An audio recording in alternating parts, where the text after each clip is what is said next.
So it's really tough for me to criticize either of the teams. I think they both really played pretty decent football, very strong football throughout the tournament. England in a different way from Italy. Italy showing the possession base in the attractive football and being on the forefront, and England just being very pragmatic.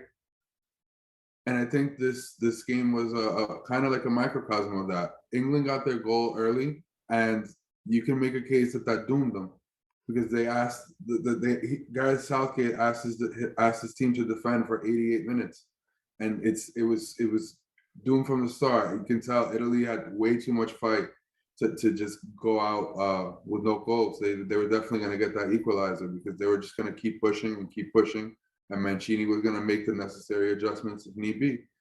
And if you look at the stats, it shows it. They had 66% possession, 19 shots to England's 6.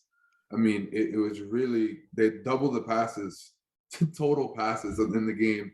Like Italy just played them out of the park. And yeah, Italy doesn't score too many goals, but we've seen these type of results. This is why we mentioned when they beat Belgium, when they beat and they had their really tough tests.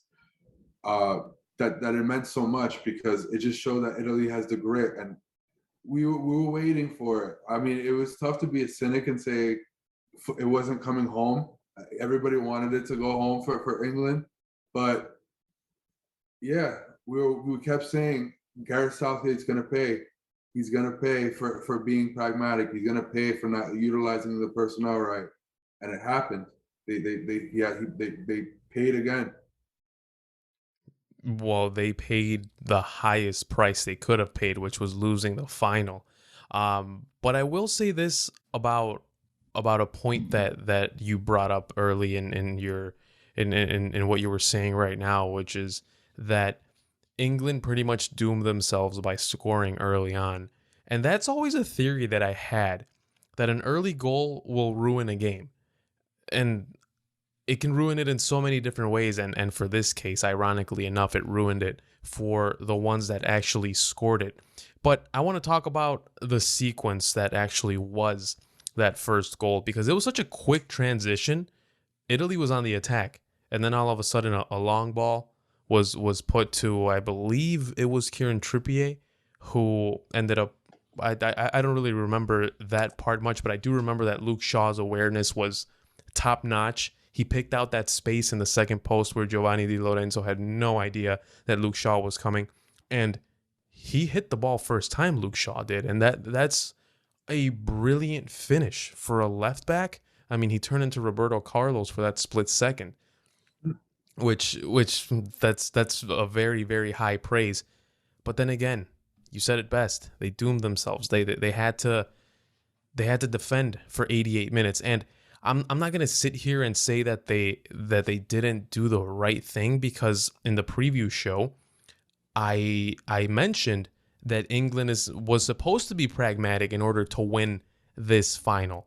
And I thought that for the most part they were doing a pretty good job in the first half. That's why it was so lackluster, because England on the attack and in the entertainment aspect, they've been very lackluster throughout the entire tournament. But then Italy came back, and even in that first half, the English were forcing Federico Chiesa out of positions, and he wasn't having a really good game. And then in the second half, they turn it up like that. Chiesa starts to get the ball, he starts dribbling. And to me, where everything really changed for Italy was when Ciro Immobile was subbed off. You play with Ciro Immobile, and I think this tournament has showed, you're playing with 10 men. He doesn't drop back. He is not very good in front of goal. So then what does he do good as a striker? He doesn't do many good things as a striker. And you take him off, you bring in Berardi, and then that attacking just becomes free. That attack becomes free flowing for Italy. And England no longer has a point of reference. Ciro Immobile was that point of reference, and they canceled him out easily. But then it was Chiesa coming in through the middle. Then it was Berardi. Then it was Insigne. So that really changed the dynamic of the game. It made Italy a little bit more unpredictable. And then, of course, Italy scored on a set piece. but it doesn't matter because those corner or that corner was generated based on those movements that the front three of Italy was having. Um, that's where I think the game completely changed, and I think that Roberto Mancini, the story of two managers, Roberto Mancini, excellent substitutions, Gareth Southgate, not so much. Um, should we just talk about Gareth Southgate now and the decisions that he made? I Let's. mean, I was thinking starting Mount, and I love Mason Mount. Everybody knows this. If you've been following this podcast, I'm a big Chelsea fan. Mhm. Mason Mount is my boy. That's my guy. I would have Great played if player. I would have played him in this match. I would have played him in midfield Yeah. as an attacking midfielder. He played him as a right winger, Hmm. and he brought in Saka for him. Now, it's fine. I guess in that scope, you can start Mount, and Saka's a great sub to come in for him. But here's the thing, and why I have a problem with it after I learned this stat. Bukayo Saka's never taken a penalty in his professional career. Never taken a penalty, 0 penalties. So if you think you're gonna go into extra time or you're going to go, there's a possibility of penalties against Italy, who you're probably, if you're going to set up the way he did, it is going to probably either be a low scoring match or you're going to be tied. Why wouldn't you start Saka and bring him out off the bench, who has scored penalties for Chelsea in the league and in cup matches? I don't get it. Like, I don't get why he plays so scared, why he's so afraid to go for it. I don't know if they're gonna win with him as manager. I don't, and it sucks because they just made it this far. But like, man, he really has to go for it. And everybody's, I mean, it's not just me saying it. There's so many people who watch England, and it's just like, how do you struggle in possession with the guys that you have? How? Yeah. They give it up. They basically just give it up. It's crazy. Yeah, and let's just talk about Saka's penalty. Um, he's 19 years old, right? And you just mentioned something that I didn't even know. He's never taken a penalty up until Sunday, of course. Why is he your fifth choice? Why? What? Listen, if Bukayo Saka went up to Gareth Southgate and told him, "Boss, I want to take the fifth penalty," you as a manager have to say, "No, you cannot take that fifth penalty. You cannot." And you know what a great example is of protecting your youngster from taking a penalty? Pedri being protected by Luis Enrique and not taking a single penalty against Switzerland or against Italy. He was there, but he didn't take a penalty. That's what Gareth Southgate should have done with Bukayo Saka. Now, of course, we can sound dramatic and exaggerated, but who knows? This might really alter the trajectory of his career. He already has to deal with playing for Arsenal, right? He has to deal with that already. He is he stands out at Arsenal. And he has to deal with all of that. And now he goes with England and they put all of this pressure and responsibility on this poor kid.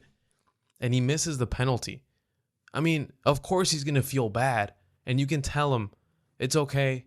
It's not your fault. But it's going to mess with his head. Of course it's going to mess with his head because he's 19. He is a kid. He is a teenager. He shouldn't have that responsibility.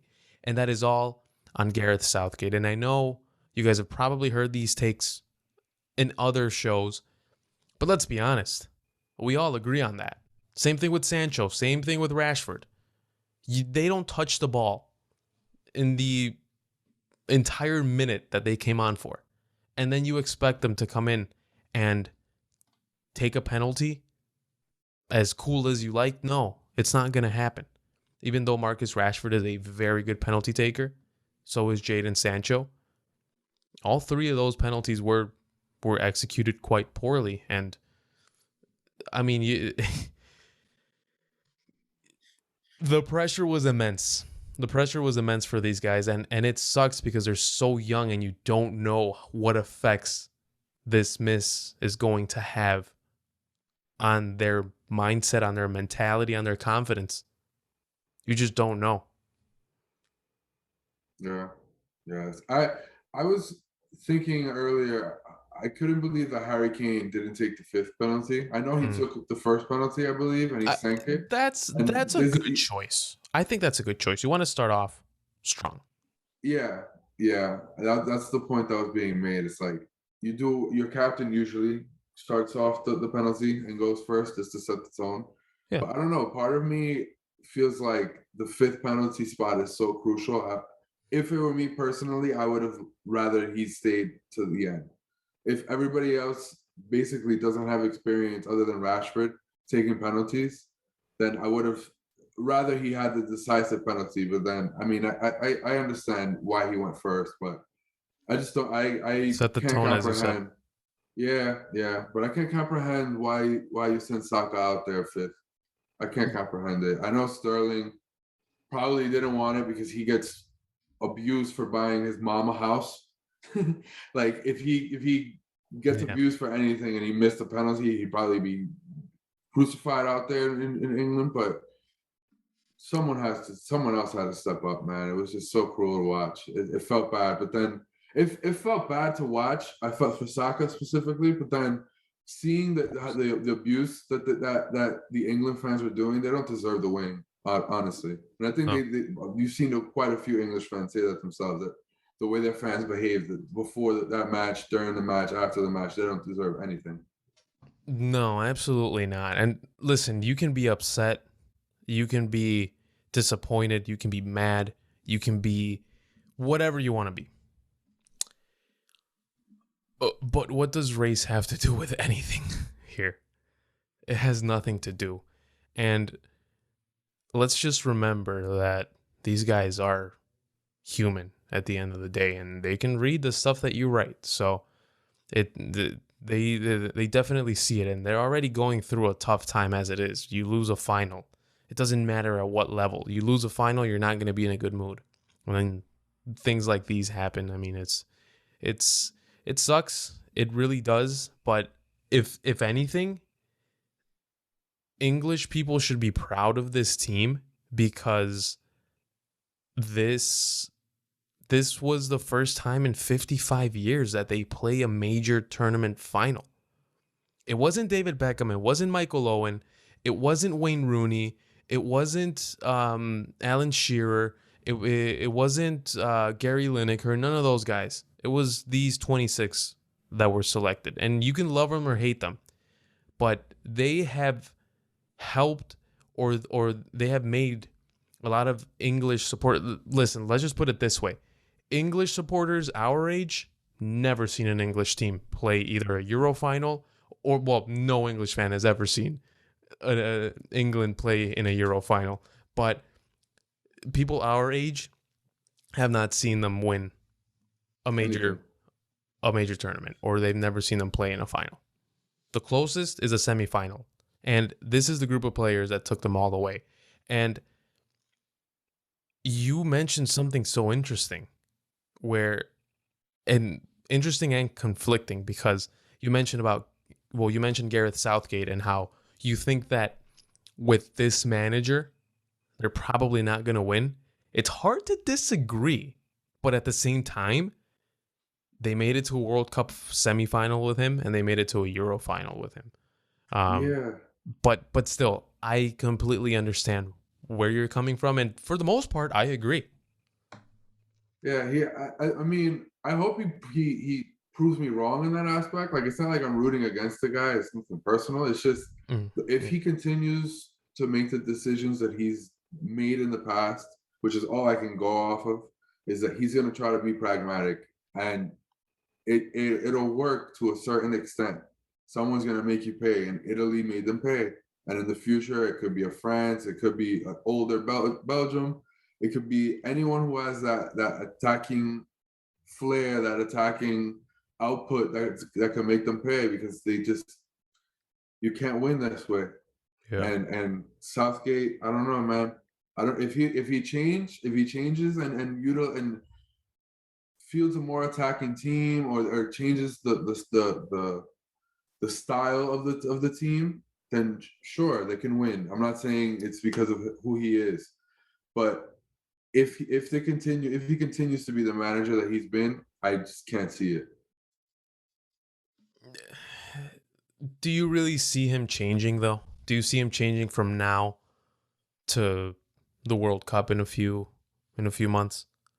I have no. I mean, the whispers got loud enough before the Ukraine game that he did feel the attacking side. He shocked me because I didn't think that we were Yeah. going to see it all tournament, even against Ukraine.